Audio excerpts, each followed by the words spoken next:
I love movies, but I hate going to the movies. With the right movie, the right people, it can be a magical experience. But the problem is that there are all these other people who go to the movies and don't know how to act. Some of the people you find in a movie theater are so ignorant, you'll wonder if their zookeeper took the night off. But that's why I'm here. I'm here to help. Shut the fuck up. For some of you, this will be your biggest hurdle. Many of you will fail just trying to master this first rule, which is kinda crazy because it's the simplest rule of all. And it's not even like you can't talk at all. You can discreetly whisper something to your buddy if you want to.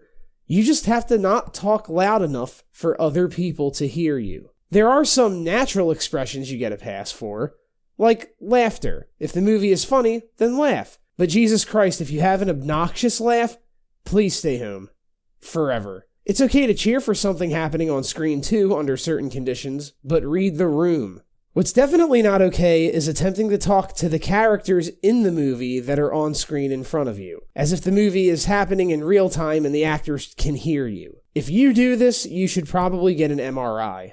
Seriously, where the fuck is your zookeeper?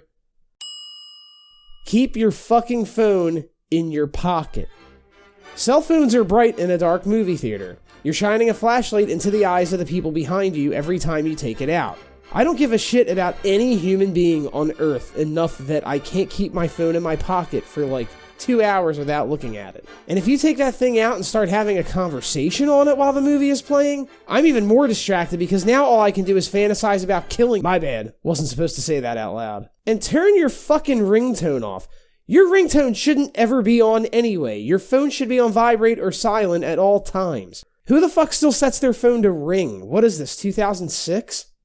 Be on time. Here's something you might not know about movies when they play in theaters. The start time is not the actual start time. That movie's start time is actually when the previews start playing. So you actually have about 10 to 15 minutes of wiggle room before the movie starts if you're running late. But if you're actually walking into the movie theater after the feature presentation has begun, what the fuck is wrong with you? You paid $10 to $20 for your ticket and probably more for someone else's ticket too to see a movie you probably haven't watched before on the big screen. Why do you want to miss parts of the movie? The children rules. Sometimes you gotta bring your kids to the movies, but there are caveats. You cannot bring them during school hours or after the sun sets. That's when adults go, and they must be conditioned to behave properly in the theater, with your fists if necessary. However, what you should never bring into a movie theater is a baby. Period. A baby's main form of communication is to cry as loudly as possible. And if they shit themselves, that's not going to be good for anyone. If you have a baby and want to go see a movie, hire a babysitter. If you can't afford a babysitter, stay home and watch Netflix. If you can't afford Netflix, make better life choices. Don't drink a lot of liquids. This one is more for personal comfort, but is still important nonetheless. You can't pause a movie in a theater. Wouldn't that be hell on earth if people could do that? So if you need to pee, you have to just miss part of the movie. So keep your liquid intake to a minimum. If you're eating popcorn and absolutely need something to wash it down with, get the smallest size drink they have and just ration it. Do not take advantage of the free refills. In most movie theaters, if you get the giant popcorn or soda, the concessions will offer free refills on it. This is because they want you to buy the largest sized popcorn and don't expect anyone to actually leave a movie while it's playing just to refill a gallon popcorn bucket. If you're there with a bunch of people, they should each have their own popcorn anyway, instead of having to pass popcorn around between 4 or 5 people. And the gallon is more than enough to share between 2 people. If your gross ass just finished a fucking gallon of popcorn, and your desire to eat another free gallon of popcorn supersedes your desire to not miss parts of a movie you paid to watch, you should have probably spent that money on a life coach.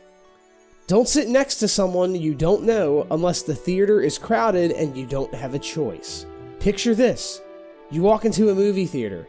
There are maybe only 15 people in the entire theater. If you have a fair pick of seats to choose from, and you still sit down right fucking next to someone you don't know, you need to be taken out to pasture. It's the urinal rule. It's the parking lot rule.